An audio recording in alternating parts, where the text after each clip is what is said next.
प्यारे बच्चों, सुप्रभात।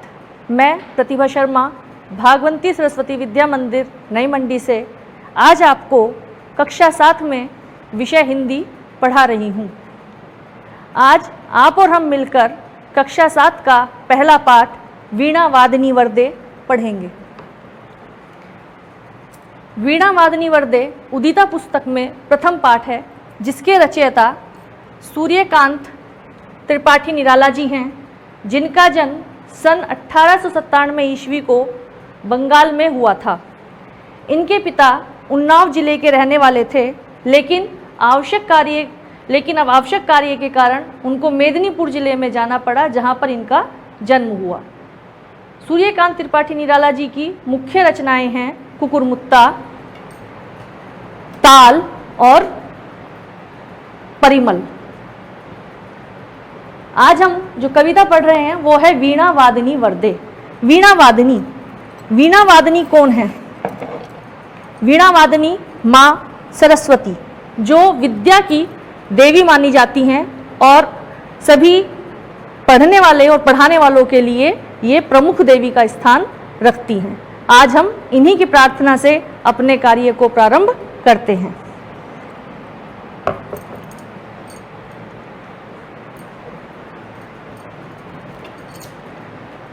वरदे वीणा वादिनी वरदे, वरदे वीणा वादिनी वरदे, प्रिय स्वतंत्र रव, अमृत मंत्र नव, भारत में भर दे। काट अंध उर के बंधन स्तर, काट अंध उर के बंधन स्तर, बहा जननी ज्योतिर्मय निर्झर। कलुष भेद तम प्रकाश भर, जगमग जग कर दे। वरदे वीणा वादिनी वरदे, नवगत नवलय, ताल छंद नव, नवल कंठ नव, जलद मंद्र रव। नव नभ के नव विहग वृंद को, नव पर नव स्वर दे। वरदे वीणा वादिनी वरदे। इसके भावार्थ को समझने से पहले हमको इसके कुछ शब्दार्थों का ज्ञान हो जाना चाहिए, उसके बाद ही हम इसके भावार्थ को पढ़ेंगे। सबसे पहले इसमें पंक्ति आई है वरदे वीणा वादिनी वरदे। वरदे वरदान दे, वीणा वादनी। माँ सरस्वती को वीणा वादनी क्यों कहा जाता है? वीणा वादनी का अर्थ है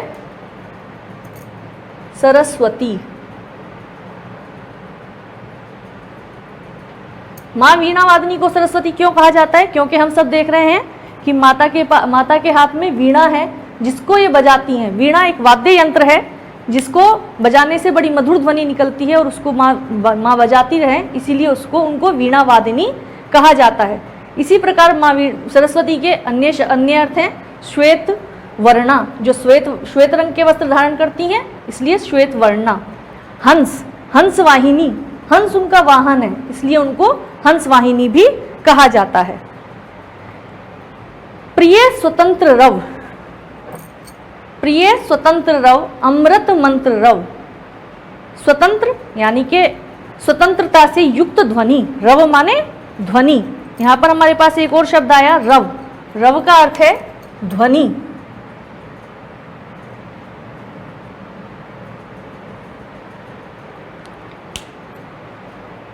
अमृत मंत्र रव, नव, नव माने नया, नवीन।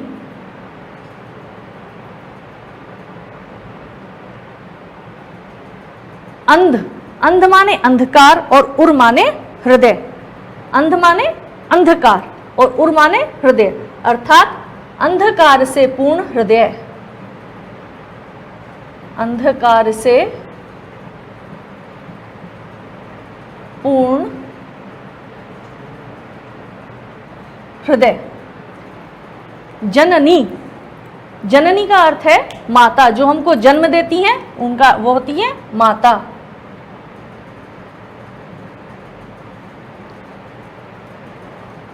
अगला शब्द हमारा है ज्योतिर्मय।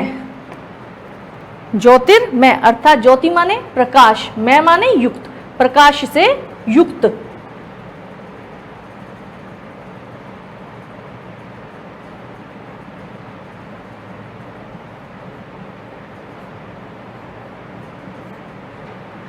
तम, तम माने अंधकार।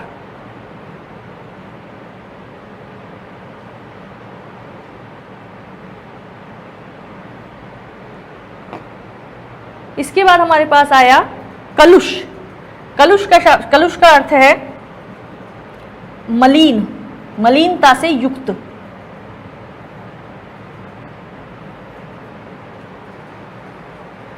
मंद्र रव, रव हमारे पहले भी आया है ध्वनि, यहां पर हमारा स्वतंत्र के साथ आया था तो हमने इसको कहा था स्वतंत्रता से युक्त ध्वनि। यहां रव शब्द आया है मंद्र के साथ, तो मंद्र शब्द का अर्थ होता है गंभीर, अर्थात गंभीर ध्वनि। विहग वृंद, विहग माने होता है पक्षी, और पक्षियों का समूह कहलाता है विहग वृंद।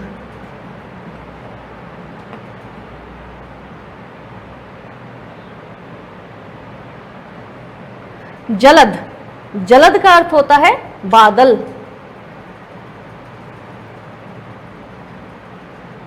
यहां हम एक बात समझ कर चलेंगे, जलद, जलद माने बादल, अर्थात जल को देने वाला। इसी प्रकार जल में हम यदि जल के पर्यायवाची में दै लगा दें तो उन सब का अर्थ बादल हो जाता है। जैसे जल का पर्यायवाची नीर है, उसमें हमने दै लगा दिया तो नीरद, अंबु में दै लगा दिया तो अंबुद। हम जल के पर्यायवाची से अन्य कई पर्यायवाची तैयार कर सकते हैं, इस बात को हमें विशेष ध्यान रखना है। पर का अर्थ होता है पंख। पर का कहीं कहीं पर अर्थ परंतु भी आता है और किसी चीज के ऊपर, ये अर्थ भी पर का आता है, लेकिन यहाँ पर का अर्थ है पंख। इन शब्दार्थ को पढ़ने के पश्चात हम अब वीणा वादनी कविता का भावार्थ पढ़ेंगे। वरदे वीणा वादिनी वरदे, प्रिय स्वतंत्र रव, मंत्र नव भारत में भर दे, वरदे वीणा वादनी वरदे। निराला जी कहते हैं, हे माँ सरस्वती, हमको ऐसा वरदान दो जिससे भारत में स्वतंत्रता के शब्द गूंज जाएं। स्वतंत्र, अब आज हम सबके मन में विचार आएगा हम तो स्वतंत्र हैं, लेकिन ये कविता जब निराला जी ने लिखी थी उस समय हमारा देश परतंत्र था, गुलाम था, और हम अंग्रेजों के गुलाम थे। इस कारण हम जो हैं उस समय में प्रत्येक कवि नव जागरण के लिए स्वतंत्रता से युक्त कविताएं लिखता था। इसमें भी उन्होंने स्वतंत्रता की कामना की है और मांगा है कि हम सब स्वतंत्रता प्राप्त करने के लिए गंभीर हो जाएं और वह गांधीर्य हमारे शब्दों से भी नजर आए। काठ अंध उर के बंधन स्तर, हे मां सरस्वती, हमारे अंदर, हमारे हृदय में जितने भी अंधकार हैं, अज्ञान हैं, उन सबको आप काट दें।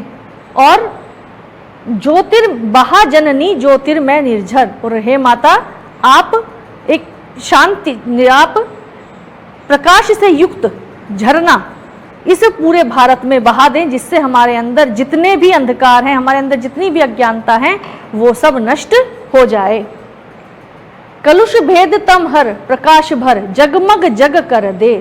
कलुष मलिनता से युक्त हमारे अंदर जितना भी अंधकार है, हे माँ आप उन सबको हमारे अंदर से हटाकर इस पूरे संसार को जगमग कर दो, इस पूरे संसार में रोशनी भर दो।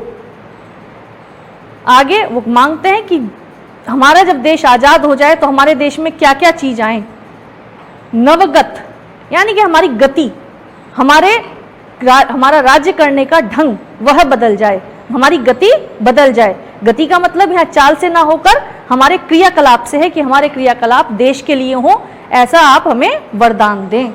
नवले ताल छंद्र नव, और हम सब नई ताल यानी कि अपने जो हमारा चलने का, जो हमारा एक साथ रहने का तरीका है वह बदल जाए।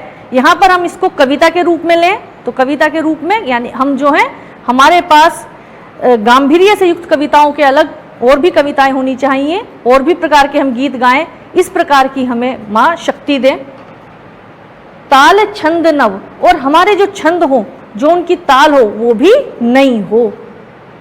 नवल कंठ नव जलद मंद्र रव, उनको गाने वाले कंठ भी नहीं हों, यहाँ पर राज्य करने वाले जो लोग हैं वो भी नए हों, अर्थात अंग्रेजों का राज्य यहाँ से जाए और हमारे हिंदुस्तानी भाइयों का राज्य ही यहाँ पर आए। नव जलद मंद्र रव, और जो नए बादल, यहाँ बादल से तात्पर्य है जो भारत की जनता का पालन पोषण करने वाले हैं, वो भी यहाँ पर अपने गंभीरता को दिखाते हुए भारत का अच्छे से पालन पोषण करें। उनके अंदर आप एक अच्छा ऐसे बादल अर्थात हमें एक ऐसे नेता प्रदान करें जो कि हमारे भारत को बहुत अच्छे से चला सकें। नव नभ के नभ विहग वृंद को नव पर नव स्वर दें। नव नभ, जब हमारा वह आकाश नवीन हो जाएगा, हम नवीन आकाश अर्थात हम स्वतंत्रता रूपी आकाश के नीचे हम रहना प्रारंभ कर देंगे, तो उस समय वहां रहने वाली जनता अर्थात उसमें उड़ने वाले पक्षी जितने भी हैं उनको आप नए पंख, नए स्वर और नया स्थान दें। ऐसी ही जो निराला जी हैं इन्होंने इसमें कल्पना की है। इसके बाद इस पाठ में प्रश्न है, कवि वरदान किससे मांग रहा है। ये भावार्थ पढ़ने के बाद हमको स्वयं समझ में आ रहा है कि किससे मांग रहा है। यदि मैं आपसे प्रश्न करूं तो आप सब भी इसका उत्तर आराम से दे सकते हैं। कवि इसमें मां सरस्वती से वरदान मांग रहा है। दूसरा प्रश्न इसमें बनता है, कविता में भारत के लिए कौन सा वरदान मांगा गया है। यह भी पूरी कविता से स्पष्ट हो जाता है कि भारत में स्वतंत्रता अमर रहे, एक बार जब भारत को स्वतंत्रता मिल जाए तो वो यहाँ अमर रहे, इस बात का वरदान कवि मां सरस्वती से मांग रहा है। अब कुछ बातें कविता में आती हैं। कविता कब बनती है, जब कविता में तुकांत शब्द हों। तो इसमें कौन कौन से ऐसे शब्द हैं जो तुकांत हैं, वो आपको छाट कर लिखने हैं। कुछ मैं आपको बताती हूँ, जैसे वरदे, वरदे के साथ आता है भरदे। आप इसमें भी देख सकते हैं, यहाँ वरदे है और इसकी तुकबंदी पूरी कर रहा है भरदे। ऐसे ही बंधन स्तर, बंधन स्तर को निर्झर पूरा कर रहा है, और भर इसको भर, प्रकाश भर को फिर जगमग कर ये पूरा कर रहा है। इस प्रकार ये सब इनके तुकांत शब्द हैं।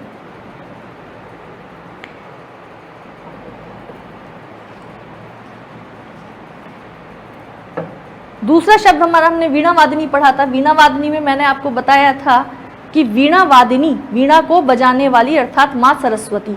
तो ये क्यों बना, इसको ये एक समास से बना है जिसको कहते हैं बहुब्री समास। उसमें इसी प्रकार के आपको अन्य उदाहरण मिल जाएंगे, जैसे गजानन,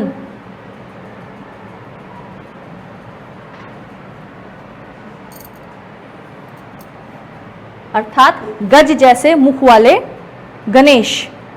ऐसे ही अन्य उदाहरण हमारी किताब में दिए हैं जिसमें आपको बताया गया है कि ये उदाहरण बहुब्री समास के हैं। बहुब्री समास है क्या, ये हमने पिछली कक्षा में पढ़ा था। छठी कक्षा में हमने समास पढ़े थे। समास किसे कहते हैं, दो पदों के मेल को समास कहते हैं, जिसका हम उदाहरण याद करते हैं अधिकांश राजपुत्र अर्थात राजा का पुत्र। समास 6 प्रकार के होते हैं। 6 प्रकार में तत्पुरुष, कर्मधारय, द्वंद्व, भृगु और बहुब्री समास।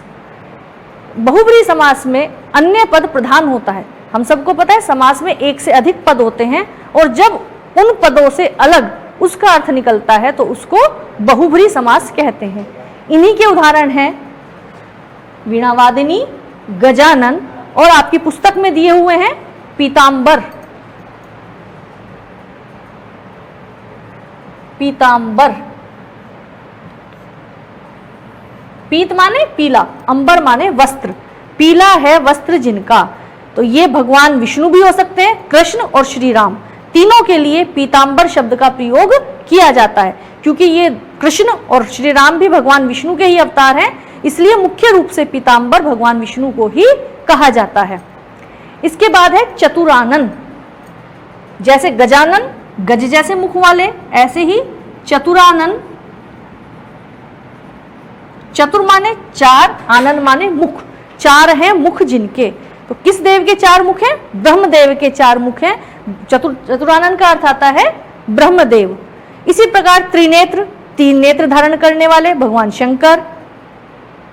अन्य उदाहरण इसके आपको मिल जाएंगे, जैसे दशानन, 10 हैं सिर जिसके अर्थात रावण। धनुर्धारी, धनुष को धारण करने वाले भगवान श्री राम। चक्रपाणी, चक्र को धारण करने वाले भगवान श्री कृष्ण। ऐसे ही अन्य उदाहरण आप छाटेंगे और अपनी पुस्तक अपनी कॉपी में उस कार्य को करेंगे। आज आपको गृह कार्य के रूप में इस कविता का भावार्थ करना है, ये शब्दार्थ उतारने हैं और पुस्तक में दिए हुए प्रश्नोत्तर करने हैं, जिनके अर्थ मैं आपको मौखिक रूप से बता चुकी हूँ। आप जब वीडियो पूरी ध्यान से देखेंगे तो आपको सारे उत्तर उसके समझ में आ जाएंगे। आज की कक्षा को हम यही समाप्त करते हैं, अगले पाठ में फिर मिलेंगे। तब तक के लिए घर रहिए, स्वस्थ रहिए। बहुत जल्दी विद्यालय में मिलने की शुभेच्छा के साथ